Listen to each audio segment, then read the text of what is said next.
Boom, what's going on, you guys? Dude in a blue shirt is at an ATM machine. We're all at ATM machines, but there's something different going on. I've been getting sent a lot of videos like this. Okay, so looks like the bad guys are looking at what he's doing. Looks like there's three of them that are connected that know each other. Boom, there's the distraction. Picking something up off the floor. I think it's his money. It's saying, hey, you dropped your money. And now someone's gotten into his ATM machine and they're gone. Boom. What's up, you guys? Byron Rodgers, Tactical Protection Review. Learn protection strategies from a protection professional. This is a few videos on ATM attacks. I've been seeing more and more videos getting sent to me on ATM attacks. What can we do to keep ourselves safe? The first thing is, seriously, you're going to an environment. Context, right? I talk about context all the time. Where am I going? What am I doing? What's the associated risk factors with where I am and what I'm going to do? I'm going to an ATM machine. People are going to be able to visually see that I am pulling out cash. This is a moment in my life when I need to know that there's elevated risk. How do I keep myself safe relative to those elevated risks? Go inside the bank. Don't use the actual ATM machines. Pick times when there are more people around. Bring someone with you. Do it when you have someone in the car. There are a number of different ways you can start looking at this area of your life and making it more safe, right? Don't use cash. Use cash as little as you can, right? So what we see here is these guys are walking in now. So context, I'm going to an ATM machine. I need to be paying attention. Tactical positioning. You're in an ATM machine, someone opens that door. That door opens and closes. Every single time that door opens and closes, I'm looking to see who's walking in. I'm making an assessment, right? The third pillar, rolling risk assessment. I'm making an assessment of them. I'm making sure they know that I'm making an assessment of them. No one is standing directly behind me while I'm at an ATM machine, and I'm not like letting them know that I know that they're there. My foot, where my feet are, the way I position my body. I'm burning if you look at his eyes, he's looking down quite a bit. I'm looking at the mirrors that are generally placed right here so you can see what's going on behind you. Those are there for a reason. They're telling you it's a time and place of elevated risk, right? So use those mirrors behind you, use any glass around you to see what's going on. Body positioning, kind of blading myself so that people can see that I'm paying attention to them while I'm getting money out. There's no way these guys should be able to straight up get down in there and like look at what you're doing with your hands without you picking up on that behavior.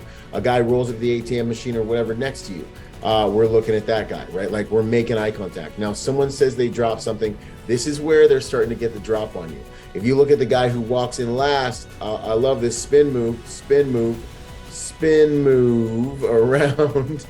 He wants to come across as if he's not doing anything. He doesn't want you to be uncomfortable with his presence, so he puts his back to our victim, spin moves into position at the same time as the guy goes down to pick up the cash. And these people walk out with what I believe was his cash and his PIN number, and will probably in some way maybe try to get a hold of him again. Let's look at a second situation I have with an ATM machine where they target an old lady. You've got to understand, if you're in a demographic where you might be an easier target, say you're less physically potent and have a less awareness just because the way that your mind and body is processing reality at this point, because you've been at it for a while, you may be a demographic that will be targeted for something like this. So it's even more important for you to look at different systems to keep yourself safe. Like go in the bank, don't even go to an ATM machine, but then know from the door of the bank to your vehicle, you could be targeted. From the door of the bank to your next location, you could be followed and targeted, right? So these are some of the concerns. And like I always say, living a safe life doesn't have everything to do with your physical capabilities and physical potency. It has a lot to do with the decisions you're making and the pattern of life that you're living, right?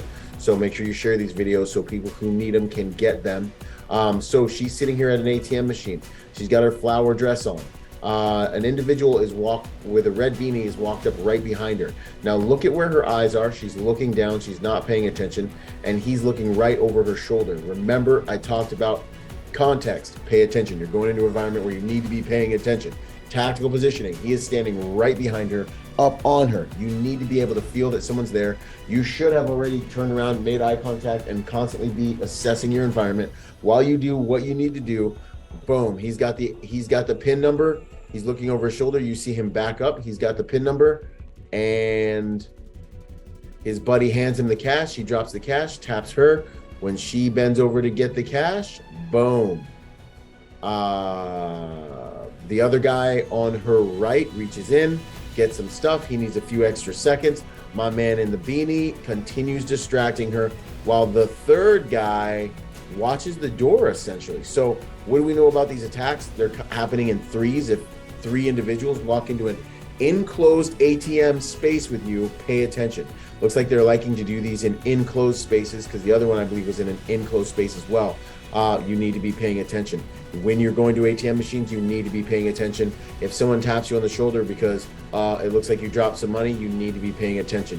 Do you fight? Do you just simply walk out of the room? That's completely up to you. I would err 9 times out of 10 on just walk out of the room, let them have whatever they need to have. But these are ways, considerations for you to live a safer pattern of life. Share this video so people who need more awareness on these things can get it. Let's make the world a safer place by helping good people to become more willing, capable, and prepared. And remember, be peaceful but not harmless. Byron out. Boom! Boom! It's finally here. Go to protectornation.com to join the Protector Nation community. Learn online and become part of our Protector Nation family. I look forward to seeing you guys there, and for us all to join forces to make the world a safer place by helping good people to become more dangerous.